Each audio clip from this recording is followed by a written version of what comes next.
Hello friends, welcome back to the channel Yo-Yo Bio, chapter Sexual Reproduction in Flowering Plants.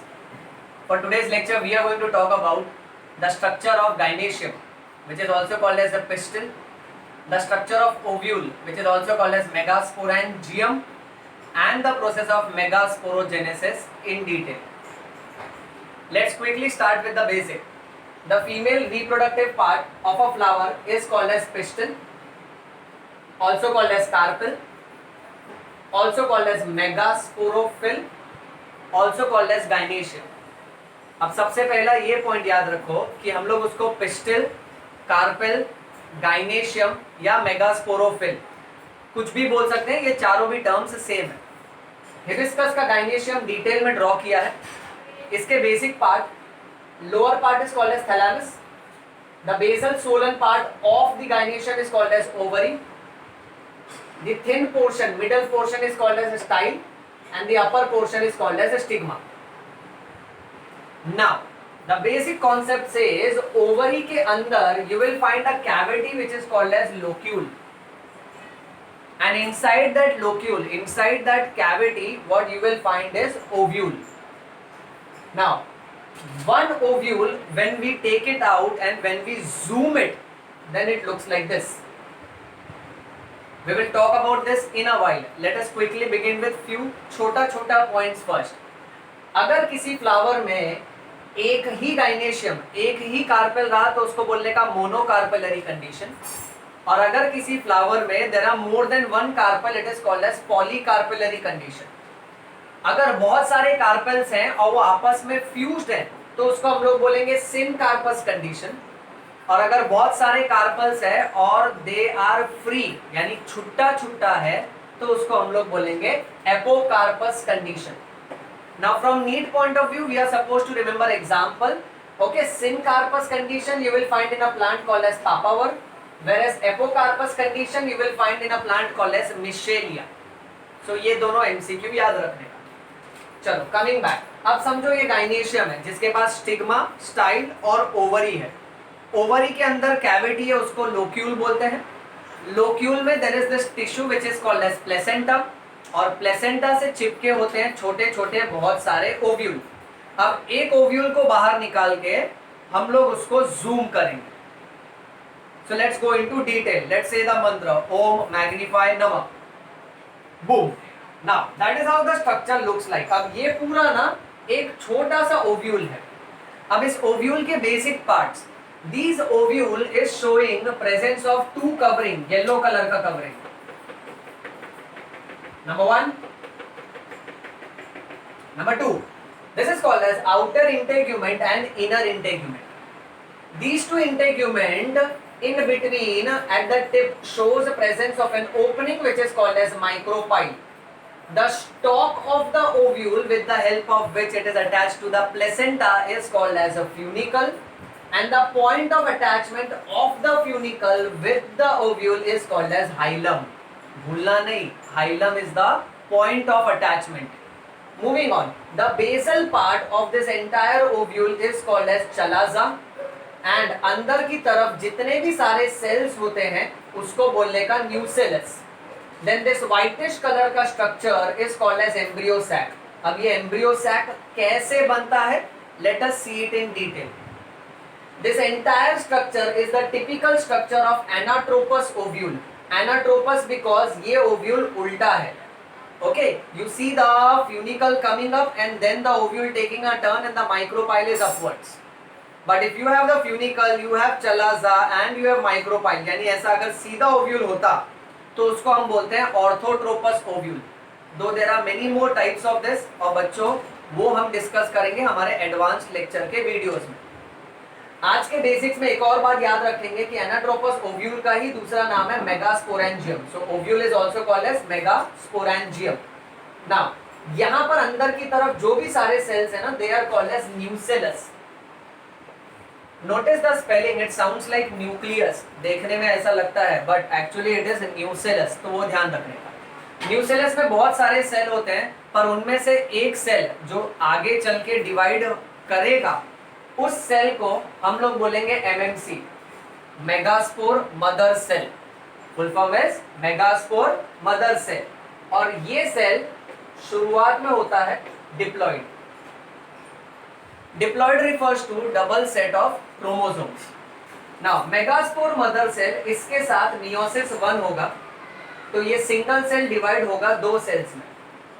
ये दोनों sales को हम लोग megaspore बोलेंगे, और क्योंकि दो सेल बने हैं, that is why it is called as megaspore dyad. Then they will undergo meiosis 2 and now they will form total 4 cells. Since 4 cells are formed, that is why this is called as megaspore tetrad. अब यहाँ पे सबसे जरूरी बात ये है बच्चों कि ये चार में से ऊपर के 3 cells, upper 3 cells will degenerate. Remember the shortcut 3D. Upper 3 cells degenerates, and the cells which are degenerating are towards the which end? They are towards the micropylar end. The basal cell जो chalaza की तरफ है ना, वो cell अकेला survive करता है and it continues to function further. That is why it is also called as functional megaspore. ये पूरे सेल को हम लोग नीचे लेते हैं. This cell is called as functional megaspore. चार में से 3 मर जाते हैं, एक ही जिंदा रहता है, और जो जिंदा रहता है उसको बोलते हैं फंक्शनल मेगास्पोर. अब इस फंक्शनल मेगास्पोर के साथ माइटोसिस होगा, तो इसका जो सिंगल न्यूक्लियस है वो 2 न्यूक्लियस में डिवाइड होगा. So then what we get is called as a 2 nucleated stage. This one further undergoes mitosis so as to form 4 nucleus. So we get 4 nucleated stage. Again it undergoes mitosis, फिर 4 nucleus से कितने nucleus मिलेंगे? 8. So it forms 8 nucleated stage. अब notice 4 nucleus are towards the upper pole and remaining 4 nucleus are towards the lower pole. अब ऊपर से एक nucleus centre की तरफ आएगा और नीचे से एक न्यूक्लियस सेंटर की तरफ आता है. And then what happens is we get 3 nucleus on top, 3 nucleus at the bottom and 2 nucleus at the center. Each of the nucleus will develop its own boundary and later on gets converted into cell. So now I have 3 cells on top, 3 cells at the bottom and 1 single cell at the center. MCQ ये याद रखना कि ये पूरे structure को अगर हम लोग गिने तो 1 2 3 4 5 6 और ये एक अकेला 7, यानी 7 सेल है. और न्यूक्लियस को काउंट करें तो 1 2 3 4 5 6 7 8, अंदर का blue dot. So this is 7-celled 8 nucleated structure. From need point of view, remember that out of this entire setup, 6 cells will show presence of cell wall, but the centermost cell will not show presence of cell wall. I will write it over here. 6 cells shows a presence of cell wall, but the centermost cell, that is the central cell, does not show presence of cell wall. The upper 3 cells are together called as egg apparatus.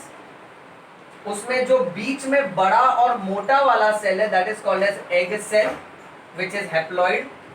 आजू बाजू के जो assistant cells है, they are called as synergids, which are again haploid.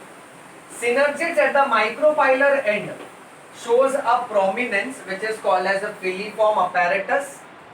Filiform apparatus of the synergids is useful in directing the pollen tube, in directing the male gametes towards the female gametes. Moving on, the centermost cell is called as large central cell and the nucleus inside it is called as secondary nucleus, also referred as a polar nucleus, also called as definitive nucleus. Now this structure, since it is having 2 nucleus, so all of them are diploid. Whereas the basal 3 cells over here are called as antipodal cells and these are also haploid. Notice from MCQ point of view, synergids are haploid, egg cell is haploid, central cell is diploid, antipodals are haploid, and synergids and egg cell together is called as egg apparatus. Moving on, this entire structure that we get is called as embryo sac. we take this embryo sac and then we place inside. यानी कहानी ऐसी थी, शुरुआत में यहाँ अंदर की तरफ बहुत सारे सेल्स थे, पर उनमें से न्यूक्लियस का सिर्फ एक ही सेल मेगास्पोर मदर सेल में डेवलप होता है, कन्वर्ट होता है, और वो फिर आगे चल के मेरे को 4 मेगास्पोर्स देता है, और 4 में से सिर्फ एक ही जिंदा रहता है, जिसको हम फंक्शनल मेगास्पोर बोलते हैं। और ये पूरा स्ट्रक्चर एक ही मेगास्पोर से बना है। That is why this development is called as monosporic development. Mono refers to single, spore refers to the dust like particle, or you can say the cell which is developing further so as to form the embryo sac. Embryo sac is also called as a female gametophyte. Very important MCQ. ये पूरे embryo sac को female gametophyte बोलते हैं। ये female gametophyte बनाने के लिए एक meiosis और 3 mitosis लगता है।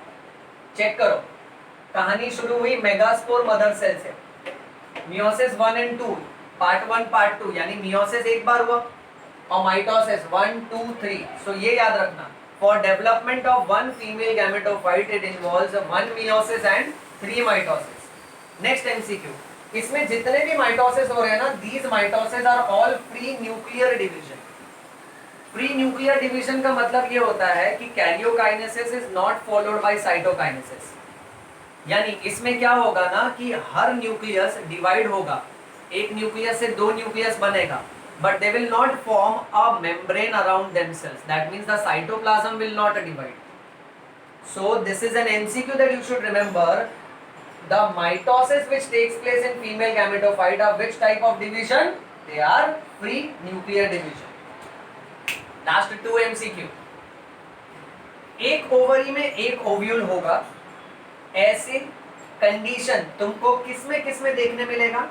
वीट, पैडी यानी राइस एंड मैंगो। और एक ओवरी के अंदर देयर आर मेनी ओव्यूल्स, ये तुमको किसमें देखने मिलेगा? Papaya, orchids and watermelon. So my dear students, each information that we have spoken over here, rewind this video and memorize.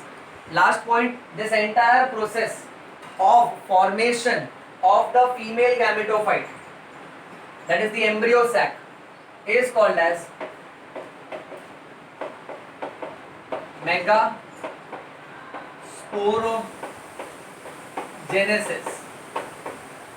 Genesis refers to formation, and formation of what? Formation of megaspore. So the process is called as megasporogenesis. So well, that's all for today. That's all for this video.